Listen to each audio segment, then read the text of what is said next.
The mansion had been designed to silence the world. Thick glass muted traffic, velvet curtains swallowed sound, and the marble floors reflected nothing but wealth. To Jonathan Hale, silence meant control, and he valued it more than people. So when a knock broke through the stillness, his jaw tightened. He glanced at the clock. Nearly dusk. No appointments. No charity visits today. Annoyed, he crossed the vast foyer and opened the door without checking the camera. A woman stood there. She was small, almost fragile, her shoulders pulled inward against the cold. Her clothes were neat but clearly old, washed so many times the color had faded. Her hair was tied back carefully, as if pride mattered even when survival didn't. She wasn't holding a sign. She wasn't begging. Her eyes lifted to meet his, and Jonathan froze. They were a soft brown, familiar in a way that made his chest tighten. He felt suddenly off balance, as though the ground beneath the marble had shifted. "Sir," she said quietly, her voice steady despite exhaustion, "can I clean your house for a plate of food?" The words were simple, practiced, but her tone held no shame, only hope restrained by dignity. Jonathan's first instinct was irritation. He'd donated millions to shelters, foundations, and causes that bore his name. He didn't need strangers knocking on his door. He opened his mouth to refuse. Then he noticed the small scar above her eyebrow. A memory flashed. Rain, laughter, a woman brushing hair from her face decades ago. His breath caught. Impossible, he told himself. The woman waited. She didn't step forward. She didn't plead. Her hands were folded politely in front of her, trembling just enough to betray hunger. "I don't need help," he said, sharper than intended. "You should leave." For a moment, something flickered across her face. Not anger, not sadness, but recognition. As if she'd expected this answer long before she knocked. She nodded once. "Thank you for your time." Turning away, she walked down the steps barefoot, each step quiet, deliberate. No curse, no complaint. Jonathan closed the door, but the silence didn't return. Her eyes followed him into the house, into the shadows of memory he'd spent a lifetime avoiding. And for the first time in years, the mansion felt unbearably loud. Sleep refused to come. Jonathan Hale lay awake in his king-sized bed, staring at the ceiling where shadows stretched like long fingers. The house was quiet again, but the silence no longer felt comforting. It pressed against his chest, heavy and suffocating. Her eyes haunted him, not the hunger in them, but the familiarity. He rose before dawn and walked barefoot into his study, a room no guest ever entered. The walls were lined with awards and framed magazine covers, but he ignored them. Instead, he unlocked a small wooden drawer hidden behind his desk. Inside lay a single photograph. The edges were worn, the colors fading, but the woman in the picture still smiled brightly. She stood beside a much younger Jonathan, her hand resting lightly on his arm.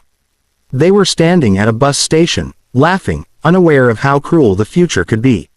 "Maria," he whispered. He hadn't spoken her name in over 30 years. The woman at his door had her eyes. The same gentle strength. The same scar above the eyebrow. Maria had gotten it during a fall the summer they met. Jonathan remembered stitching it himself, hands shaking, promising he'd always be there. A lie. Success came fast after that. Investors, cities, fame, and one day, he simply stopped answering her letters. It was easier than choosing. His chest tightened as a thought struck him with brutal clarity. Maria had been pregnant. Jonathan dropped into his chair, the photograph trembling in his hands. He'd convinced himself the child was never his. That belief had allowed him to sleep at night. Until yesterday. At sunrise, he was already in his car, driving through neighborhoods he hadn't seen since his youth. The streets grew narrower, the buildings smaller, the air heavier. Outside a soup kitchen, he saw her. She was on her knees, scrubbing the floor with a worn cloth, moving carefully, as if trying not to be noticed. No one thanked her. No one paid her. Jonathan stepped out of the car, heart pounding. "You," he said. She looked up, startled, but not afraid.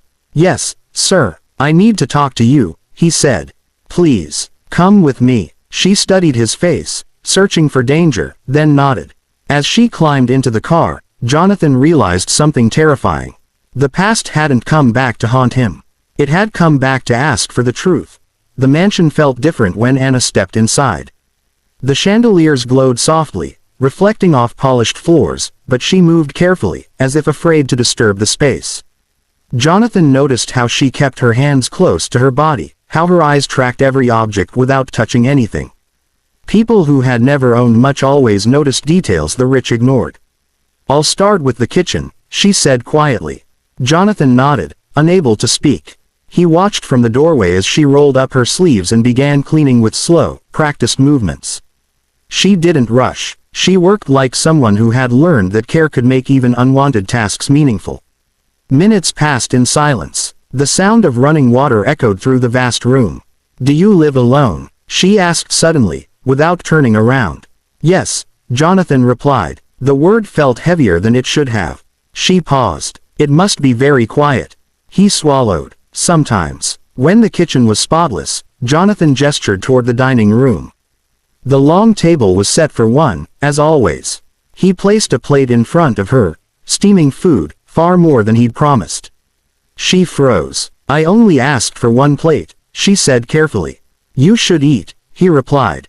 "Please." She sat slowly, as if afraid the chair might disappear. Jonathan took the seat across from her, studying her face as she lifted the fork. Her hands trembled. Tears welled in her eyes, not from hunger alone, but from the shock of kindness. "My mother used to cook like this," she whispered. Jonathan's heart slammed against his ribs. "Your mother, what was her name?" She hesitated. "Maria." The room went still. Jonathan's fork clattered onto the table. His breath came sharp, uneven. "Maria Alvarez." She looked up, startled.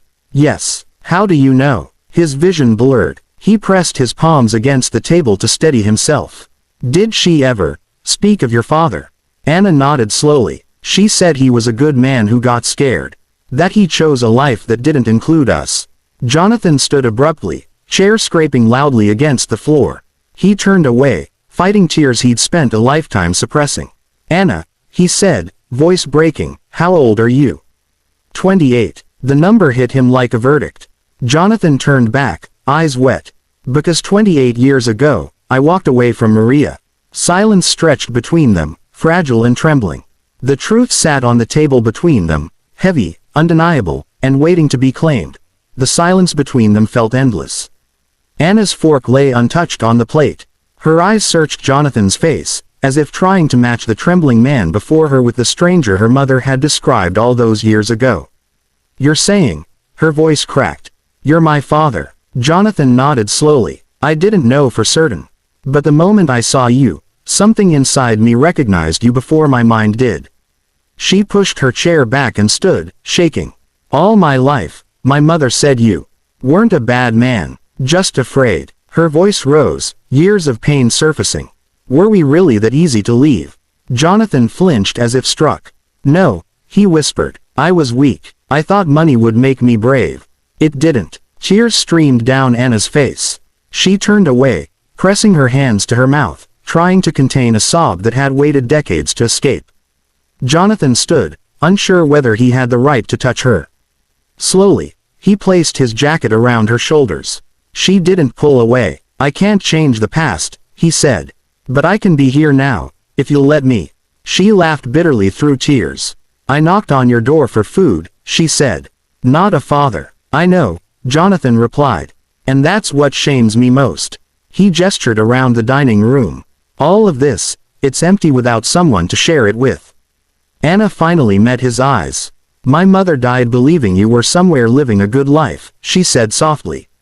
"She never wanted revenge. She wanted peace." Jonathan's voice broke. "Then let me honor her by doing what I should have done long ago." He slid a folder across the table. Documents, resources, possibilities, but Anna pushed it back.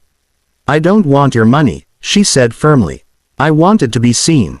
Jonathan nodded, tears falling freely now. "Then stay," he said.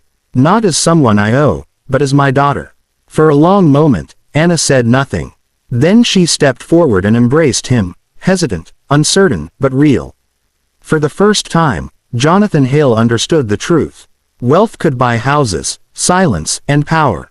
But redemption had to be earned, one brave moment at a time.